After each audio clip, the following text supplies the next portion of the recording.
La matinale d'Europe 1, 6h30, 9h. Antoine Janton. Le débrief de la matinale, les temps forts de ce que vous avez pu entendre ce matin sur Europe 1. Guerre des mots entre les États-Unis et la Corée du Nord. Un conflit militaire est-il réellement envisageable? La réponse de l'historien Corentin Célin. Il était l'invité d'Europe 1 à 7h45. Évidemment, je dirais que par ces personnalités instables et par les nouvelles provocations de Trump, on se rapproche chaque jour un peu plus de l'impensable. Mais cela reste impensable. Comment imaginer que la Corée du Nord puisse sacrifier 25 ans d'efforts pour une destruction certaine si elle engageait un conflit avec les États-Unis, et comment Trump pourrait, compromettre l'avenir du monde. Donc ça reste impensable, mais il faut faire attention avec deux dirigeants vraiment imprévisibles. Combien gagnaient les ministres avant leur entrée en fonction? Les déclarations d'intérêt viennent d'être publiées par la Haute Autorité pour la transparence de la vie publique. Enquête Europe 1 signée Maxence Lambrec.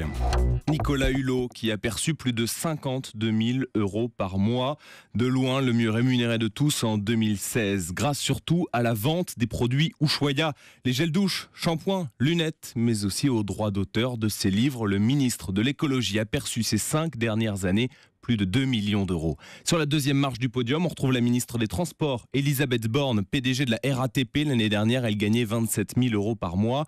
Vient ensuite le ministre de l'Éducation, Jean-Michel Blanquer, qui dirigeait lui une grande école de commerce, 20 000 € par mois. C'est l'histoire du jour, celle d'un maire et de sa piscine, une piscine gonflable qu'il met à disposition de ses habitants chaque été. Problème pour la préfecture, elle ne respecte pas les normes d'hygiène et de sécurité.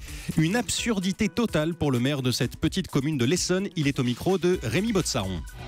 La guerre des étoiles, Hiroshima, il fallait tout fermer. D'un coup, il faut des maîtres nageurs, des brevets de secourisme, des perches pour rattraper les noyés dans la piscine. Là, dans 80 cm d'eau, c'est pour la pêche au canard, quoi. C'est hors de proportion. Et l'acharnement qui est mis jusqu'au point de nous envoyer les gendarmes, tout ça est ridicule. On se demande quel est le professeur Nimbus qui est à la manœuvre. Le prochain conseil municipal de Janvry aura lieu dans la piscine et on fera un début de conseil municipal dans l'eau. Belle photo en perspective. Entrée en scène pour Kevin Mayer à Londres aujourd'hui. Premières épreuves pour le jeune décathlonien au championnat du monde d'athlétisme. 5 épreuves aujourd'hui, 5 épreuves demain.